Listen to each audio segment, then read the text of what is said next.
from NotYourAverageFox.com, and today I'm going to give you a complete review of the Good and the Beautiful Level K Primer curriculum. I hope you guys have had an awesome Christmas holiday season. I know I have. I took 2 weeks off from YouTube and from blogging just to enjoy the festivities, and we've just been so busy with church Christmas programs and family get-togethers, that kind of thing. And I'm just really happy to get back on track, back on schedule, and to start posting weekly videos with you guys again. Since we recently finished our language arts curriculum with my 4-year-old, I thought what better opportunity would it be than to give you all a complete rundown and a complete honest review of this curriculum. If you've been following me for a little while, then you know that we're using the Good and the Beautiful for language arts this year. Wyatt is my 4-year-old. This is really our first year doing any kind of official curriculum or anything like that.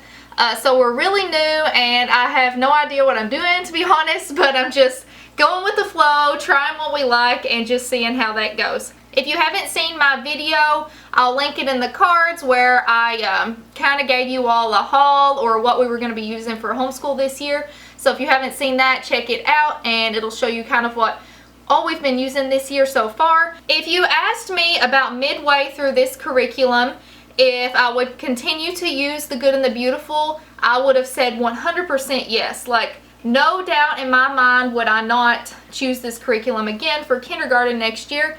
And it's not that that has changed completely. I still love the Good and the Beautiful. It's amazing, wonderful curriculum.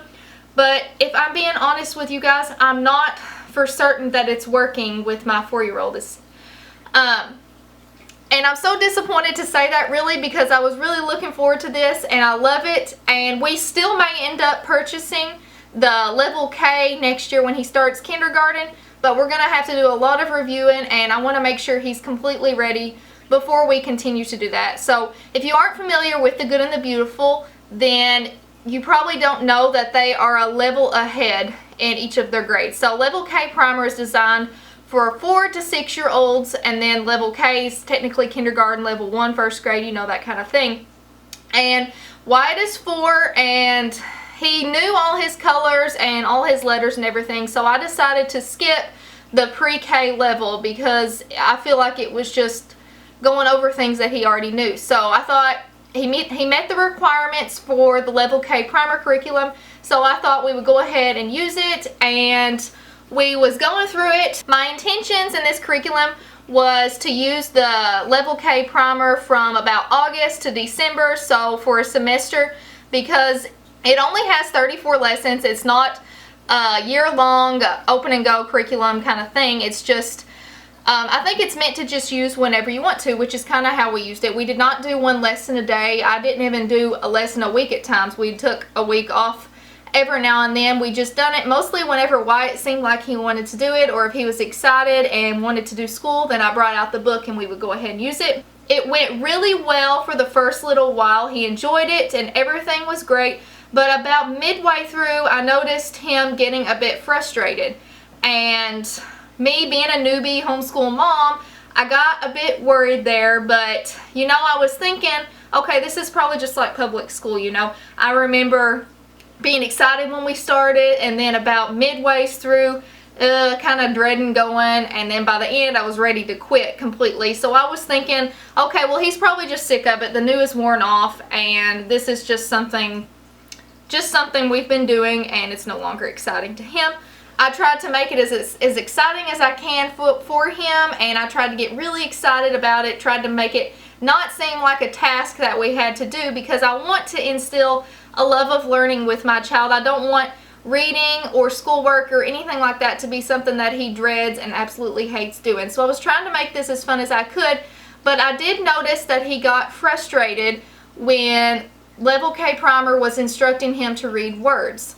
Now, I looked at the beginning of this, and they are not expected to master anything in this book other than knowing their letters instantly, uppercase and lowercase, knowing the alphabet and their sounds without any hesitation. That's all they're supposed to be mastered by the end of this course.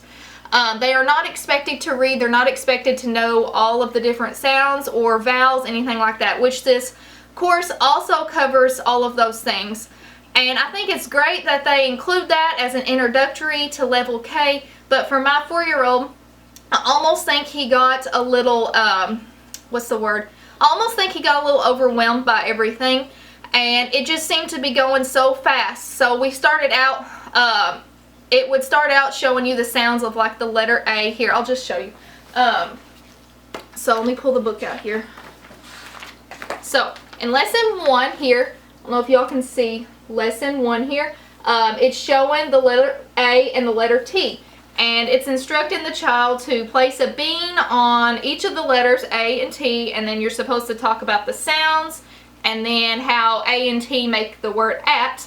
And so that's really simple. I mean, we didn't have any issues with that. And then lesson 2 goes on to where they trace the letter A's, and it's just really, really simple. But by lesson, let's see here. By lesson 10, it is already starting to put more words together. So in this one, it instructs them to sound out the words at, pat, and hat.